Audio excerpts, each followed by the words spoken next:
اللہ صلی اللہ علیہ وسلم نے ارشاد فرمایا کہ 5 چیزوں کو 5 چیزوں سے پہلے غنیمت سمجھو۔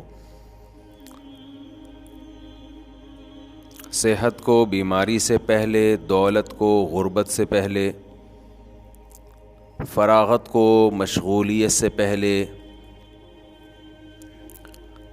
اور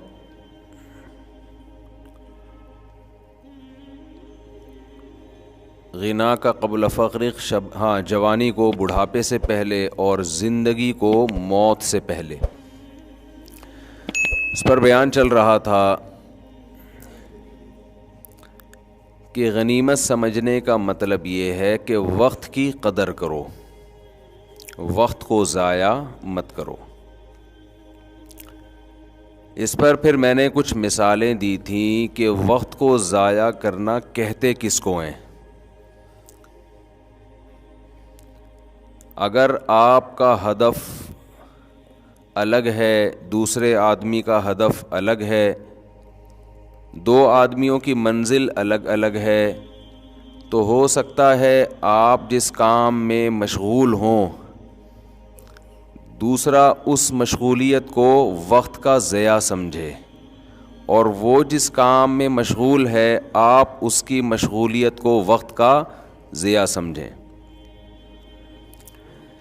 مختصر مثال دے کے آگے چلتا ہوں تاکہ وہ ربط ہو جائے نا اس سے۔ ایک آدمی کی منزل ہے کوئٹہ، ایک آدمی کی منزل ہے پشاور یا لاہور، دونوں چل رہے ہیں، تو چلنا ایک عمل ہے یا نہیں ہے؟ دونوں میں سے کوئی بھی فارغ نہیں بیٹھا، چل رہے ہیں، چلنے کا عمل ہو رہا ہے۔ لیکن ایک کے چلنے کا عمل، جس نے کوئٹہ جانا ہے، رخ اس کا پشاور کی طرف ہے اور سپیڈ بہت تیز ہے، تو آپ بتاؤ محنت تو یہ زیادہ کر رہا ہے جو تیز چل رہا ہے، لیکن ہدف اس کا کوئٹہ ہے، جا کدھر کو رہا ہے؟ پشاور۔ اور جس کا ہدف پشاور ہے وہ آہستہ آہستہ چل رہا ہے، لیکن چل پشاور ہی کی طرف رہا ہے۔ دونوں کے عمل کو دیکھ کے لگے گا کہ پہلا والا زیادہ محنتی ہے، ہارڈ ورکنگ پہلے والے نے زیادہ کی ہے، لیکن عقل مند کہے گا کہ جتنی زیادہ محنت کرے گا اتنی زیادہ ٹائم ویسٹنگ، کیونکہ منزل سے اتنا زیادہ دور ہو رہا ہے۔ اور یہ جو سلولی چل رہا ہے پشاور کی طرف، محنت زیادہ نہیں ہے، بلکہ ہو سکتا ہے درمیان میں کچھ ٹائم بھی ضائع کرتا ہو۔ چائے پینے کے لیے 5 منٹ کافی تھے، رکنے کے لیے 15 منٹ بیٹھ جاتا ہو، لیکن منزل اس کی صحیح ہے تو یہ ٹائم اتنا ضائع نہیں کر رہا جتنا وہ ضائع کر رہا ہے۔ تو یہ جو حدیث میں نبی صلی اللہ علیہ وسلم نے فرمایا کہ وقت کی قدر کرو، وقت کو غنیمت جانو، اس کا مطلب زیادہ محنت کرو، یہ اس کا مطلب نہیں ہے۔ آج ہم کسی گورے کو دیکھتے ہیں محنتی، کسی دولت مند کو دیکھتے ہیں کہ پیسے کے پیچھے دن رات ایک کر دیے، ہم سمجھتے ہیں یہ ہے اپنے ٹائم کو بچانے والا، اور جو ریڑھی لگا رہا ہے، آلو پیاز ٹماٹر بیچ رہا ہے، ان کو تانے پڑتے ہیں کہ ان لوگوں نے اپنا وقت برباد کر دیا۔ کہ دیکھو ہدف سامنے رکھو، اس کے بعد اپنے ٹائم کو ضائع مت کرو۔ وہ ہدف ہمارا آخرت ہے، ہم پیدا ہوئے ہیں، خدا کی قسم لا الہ الا اللہ، مرنے کے لیے پیدا ہوئے ہیں۔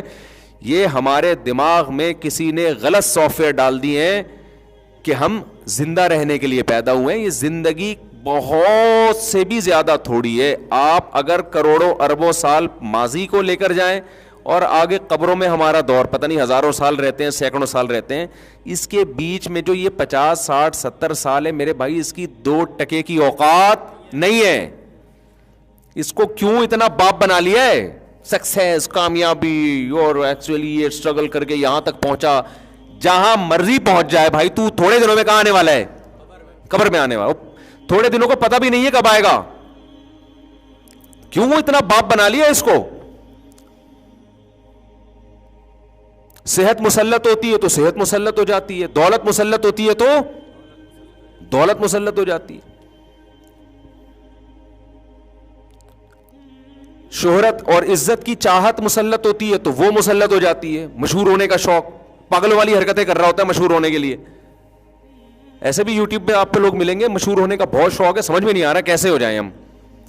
ارے یار مشہور ہو کے کیا ہوگا, تھوڑے دن میں مر جاؤ گے. جتنا بھی مشہور ہونا, جنازہ پڑھنے کے بعد 2-4 دن یاد کرتے ہیں, اس کے بعد بھول جاتے ہیں. تم اپنے باپ کو لوگ یاد نہیں رکھتے تو مشہور آدمی کو کہاں سے یاد رکھیں گے؟ اتنے بڑے بڑے مشہور لوگ پیدا ہوئے,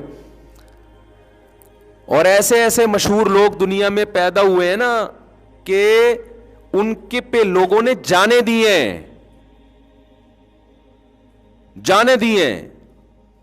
جب ان کا قصہ ختم ہوا تو مارکیٹ سے ان کی شہرت بھی ختم. اور مرنے کے بعد مشہور ہونے کا فائدہ بھی کیا ہے؟ مشہور اگر آپ دنیا میں ہو گئے تو آپ کو کیا فائدہ اس سے؟ فرعون اتنا مشہور آدمی ہے نا, یہودی بھی جانتے ہیں, عیسائی بھی جانتے ہیں, مسلمان بھی جانتے ہیں. یہ 3 قومیں تو بہت اچھی طرح سے جانتی ہیں. باقی ہندو بھی جانتے ہیں ہم سے سن کے, سکھ بھی جانتے ہیں ہم سے سن کے. میرا خیال ہے دنیا میں 4-5 آدمیوں کے علاوہ سب جانتے ہیں فرعون کو. تو کیا ہوا بھائی؟ فرعون کہتا ہوگا یار میں کسی جھونپڑے میں رہتا, کسی جگہ میں چوکیداری کر کے زندگی گزارتا, خدا کی قسم زیادہ اچھا ہوتا. فرعون تو سمجھ رہا ہوگا اسٹرگل اور محنت کر کے میں مصر کا بادشاہ بنا, اور یہ ہوتا ہے. ایکچولی اس کو اصل میں اسٹرگل کی ہے, محنت کی ہے. میری بچپن سے میری ماں کا میرے سر پہ ہاتھ تھا, اور جہاں بھی میں گیا میری بیوی میرے ساتھ کھڑی ہوئی تھی. ہر کامیاب آدمی کے پیچھے ایک بیوی کا ہاتھ ہوتا ہے, تو 4 بیویوں کا ہاتھ ہو جائے تو سوچو کہاں پہنچے گا وہ. تو اسٹرگل ہوتے ہوتے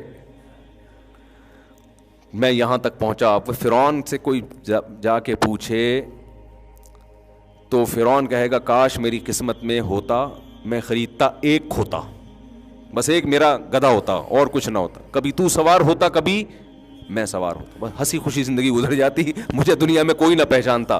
یہ جو آج چترول لگ رہے ہیں, النار یعرضون علیہا غدوا وعشیا, قرآن کہتا ہے آگ ہے جس میں صبح بھی جلایا جا رہا ہے اور شام کو بھی. وَيَوْمَ تَقُومُ السَّاعَةُ, اور جس دن قیامت قائم ہوگی, أَدْخِلُوا آلَ فِرْعَوْنَ أَشَدَّ الْعَذَابِ, کہا جائے گا اس سے بھی زیادہ سخت عذاب میں فرعون کو داخل کر دو. وَإِذْ يَتَحَاجُّونَ فِي النَّارِ, اس وقت کو یاد کرو جب یہ آگ میں چیخیں گے, چلائیں گے. فَيَقُولُ الضُّعَفَاءُ, فرعون کے جو ماتحت درباری تھے اور جو اس کی رعایا تھی, وہ لوگ کہیں گے رَبَّنَا هَؤُلَاءِ أَضَلُّونَا, اے اللہ ان لیڈروں کی وجہ سے ہم اس آگ میں جل رہے ہیں, اس لیڈر کو ہم نے فالو کیا تھا. فَآتِهِمْ عَذَابًا ضِعْفًا مِّنَ النَّارِ, اے اللہ اس کو دگنا عذاب دے. قال لكل ضعف, اللہ کہے گا اس کو بھی تمہیں بھی پورا عذاب ملے گا, اس لیے کہ اس کی دعوت پر تم نے دل سے لبیک کہا ہے, مجبور ہو کے لبیک نہیں کہا تم نے. مجبوری کے حکام تو یہ ہے کہ وقال رجل مؤمن من آل فرعون یکتم ایمانہ, فرعون ہی کے دربار میں ایک شخص مسلمان ہو گیا تھا, مجبور تھا, ایمان کو چھپا لیا تھا اس نے, اس کو اللہ نہیں جہنم میں ڈالیں گے. کوئی غیر مسلم کہتا ہے میرے ماں باپ کافر ہیں تو میں مجبوراً کافر ہوں, میں اسلام قبول نہیں کر سکتا, مجھے مار دیں گے. بھائی اسلام نے آپشن دیا چھپ کے مسلمان ہو جاؤ, کتنا بڑا آپشن دیا اسلام نے. دل سے آپ مسلمان ہو جاؤ, چھپ کے کلمہ پڑھ لو, دنیا کو نہیں پتا کہ آپ مسلمان ہو, لیکن اللہ کی نظر میں آپ کیا ہوگے, مسلم ہوگے. کتنا زبردست آپشن دے دیا. تو اللہ کہے گا یہ آپشن بھی تو تھا تمہارے پاس, اس وقت تم دل سے کافر تھے. کیوں؟ تمہیں حکومت فرعون کے پاس اور موسیٰ کے پاس حکومت بھی نہیں اور پیسہ بھی نہیں. تو اللہ کے ہاں میرے بھائی کامیابی کسی اور چیز کا نام ہے, فرعونیوں کے ہاں کامیابی آپ کہہ سکتے ہیں وہ تو ظالم تھا, ہم ظالموں کی حمایت تھوڑی کر رہے ہیں. اس کو جو فخر تھا نا فرعون کو, وہ اس پہ نہیں تھا کہ میں ظالم ہوں یا عادل ہوں, فخر اس پہ تھا کہ میں دولت مند ہوں. تو جو چیز کوڈ کرنے کی ہے وہ اس کی دولت, عزت اور شہرت. 3 چیزیں دنیا کا نام ہے, 4 چیزیں, دولت مل جائے, صحت مل جائے, عزت مل جائے, شہرت مل جائے. کوئی 5ویں چیز کی خواہش ہوتی ہے انسان کو؟ وہ 4 شادیوں کی وہ صرف ہم لوگ ہی رہ گئے ہیں, 2-4 آدمی, ورنہ ہر انسان کی خواہش کیا ہے؟ دولت, عزت, شہرت اور صحت. یہ 4 چیزوں کے پیچھے دنیا بھاگ رہی ہے, اور 4 شادیوں کے پیچھے سے نہیں بھاگ رہی کہ جب یہ 4 چیزیں آتی ہیں تو 4000 شادیاں آ جاتی ہیں. پھر وہ 4 نہیں, وہ تو 4 یہ تو بچوں کا کام ہے. پھر وہ برائیوں کی طرف جاتے ہیں, پھر تو ان کو شوق ہو جاتا ہے کہ روزانہ کوئی نیا چسکا لیں. وہ پھر تو ان کو نکاح ویسے ہی برا لگنے لگتا ہے. ابے وہ تو ٹینشن ہے نا. نہیں آئی بات؟ دیکھو سعودی عرب میں جب پیسہ کم تھا تو 4 کا رواج زیادہ تھا, جب پیسہ زیادہ آیا ہے تو 4 کا رواج کم ہوا ہے, حالانکہ وسائل بڑھ گئے. تو یہ جو 4 کی باتیں میں کرتا ہوں نا, لوگ کہتے ہیں کہ وسائل نہیں ہے, تو وسائل جب ہوں گے نا تو یہ 4 کا رواج اور کم ہوگا, بڑھے گا نہیں, کیونکہ عیاشی بڑھتی ہے. تو میرے بھائی مجھے یہ بات بتاؤ, یہ 4 چیزیں فرعون کے پاس ہول سیل کے حساب سے تھی یا نہیں تھی, اور انہی پر فخر کرتا تھا کہ میں ایسا, اور موسیٰ کے پاس صرف صحت تھی, باقی 3 چیزیں نہیں تھی. اور ایوب علیہ السلام کے پاس صحت بھی نہیں تھی, ساری زندگی بیماریوں میں گزری. پیغمبروں کو اللہ اچھی صحت اس لیے دیتے ہیں تاکہ دعوت اور تبلیغ علی وجہ الکمال کر سکیں, اس لیے سارے پیغمبر صحت مند ہوتے ہیں. ایوب علیہ السلام کو ایک عام اصول سے ہٹایا گیا کیونکہ ان کی آزمائش یہ دی گئی, اور اس میں ہمارے لیے عبرت تھا کہ کل کوئی بیماریوں میں زندگی گزارتا ہے تو اس میں صبر کرے. کس کی سیرت دیکھ کر؟ ایوب علیہ السلام کی سیرت دیکھ کر. ورنہ پیغمبروں کی صحتیں اللہ بہت اچھی رکھتے ہیں, زبردست رکھتے ہیں.